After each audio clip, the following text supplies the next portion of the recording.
This morning, you remember Tom Brady's stolen jersey from the Super Bowl? You did it like breaking news at the top of the show. Well, yeah. It was found. If you don't know, now you know. You probably already know already. On Monday, the NFL released a statement saying the jersey was found in all places of Mexico, stolen by that gentleman right there, the blurred-faced man. All right, police say the same suspect had Brady's game jersey worn in Super Bowl 49 back in 2015. How does this guy steal two jerseys? He's pretty slick. A Mexican tabloid says the suspect is its former director.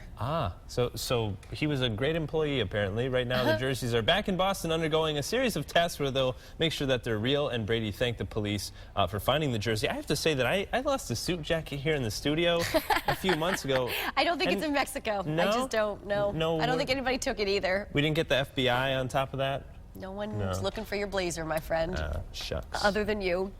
Good news, though. The Quinnipiac University women's basketball team is back home this morning after a huge win in Miami. So 2 Connecticut teams still in it. We love this. They flew into Bradley this morning around 5 o'clock, specifically 5:09. Teresa, remember the time. The Bobcats punched their ticket to the Sweet 16 for the first time in school history. They beat out number 4 seed Miami 85-78 last night. And their next game is Saturday against the University of South Carolina. So I was asking you, is there a chance Quinnipiac and UConn can play each other? There is. It would be in the championship game. So Quinnipiac has to go all the way, because I feel like UConn's probably going to be there waiting for them. I think they're already, wherever they're playing the finals, I think they're there chilling, hanging out. Just waiting.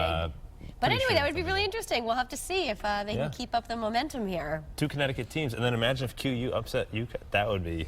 That would be next level. I don't know if that would happen. But last night, the UConn ladies beat Syracuse 94-64 and are going to play again on Saturday against UCLA. All right. Recently, we turned our clocks forward an hour for daylight saving time. But imagine never having to change your clocks again. I dig it. I'm a fan of daylight. I still haven't recovered from the loss of an hour, I'm telling you. Go take a nap after the show. This actually could happen in Connecticut, but it's probably a little bit of a long shot. According to the Day, a few state lawmakers have introduced a bill that would put the state permanently on daylight saving time. It's a lovely picture we're showing, right? That would be very nice. Those in favor say there are studies that show it could help fight seasonal depression. Yeah. The only bad thing about this is that kids at the school bus, it's a little bit darker. You know? That's a great point. I didn't think about that. And my little guy also did not bounce back quickly. We've been off, The whole Dufour family is still recovering, apparently. We need that extra hour of sleep. I'm a fan of it. I'd rather take a nap at some point, and you get a whole another hour at the end of the day. It's lighter, it's brighter. It's a nice idea. It's nice for summertime, right? But it's funny because my grandpa was a farmer, and a lot of people say that it's all due to farming because people would get up and work when the sun rises, so it gave them an extra hour to work. And we found out through our extensive research this morning, it actually all started in Pittsburgh, in the steel mills. That's how it all sort of began. Oh, that's interesting. Now you know. I guess so. And speaking of sleeping, a good night's sleep could be equivalent to winning the lottery. Really? Researchers at the University of Warwick in the UK studied the sleep patterns of more than 30,000 people over a 4-year period. They found a good night's sleep improves your mood in a way similar to winning a jackpot of about $150,000. I have to say I 100% agree with that. $150,000? Yeah. That much? See, I'd rather just hit the jackpot, retire, and then sleep, and then it's a done deal. Then you get the best of both worlds. Granted, yes, obviously the lottery would be better, but a good night's sleep makes all the difference. It does. You feel better. You're nicer to people. It's good. I'm not saying that you have. I'm not saying that affects you, but hypothetically speaking, if that were the case, then it makes sense if we were in that situation, which we're not. We're not. Moving on now, right? Pet peeves, we all have them, but the New York Daily News compiled a list of behaviors we hate the most in others. Think of yours at home right now. What are your pet peeves? We're going to share ours in just a moment, but here are the top ones. Clipping finger and toenails in public. Who does that? Where would you do that? Like right on the couch? You're going to...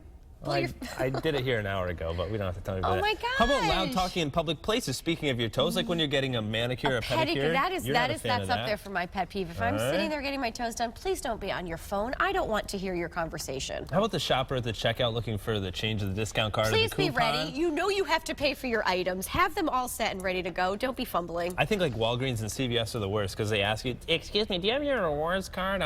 I have a coupon from last week and my third cousin gave me another copy happy. Can I use 2 of these for the tooth? It's like, just buy the toothpaste and get out of there. Or have everything ready. True, have your items ready. You know you have to check out. But even that is still annoying. When they have 87 coupons, it's like you're buying $5 worth of I get that. You are soap. correct. Or lottery tickets is another thing when you're just trying to get a gallon of milk or fill up your gas tank. That's true, and people are filling out the numbers. Jesus. Also, not on that list, but on my list, teeth brushing. You don't. I mean, I'm all for brushing your teeth, but I don't want to. Why? What's wrong? Oh my God. Why do you have that in your pocket? Well, this is right. You know, you never know. I just don't like toothpaste and the spitting, and I have to walk away. You tried doing this the other day in the studio. I don't like it. All right. Well, I'm gonna put my toothbrush back where it belongs. And writing checks. That's my last pet peeve. Yeah. Stop writing checks. Use your debit card. Very it's the flustered same over here. thing. Oh, Continue, Rye. Teresa's rant of the day. All right. Hey.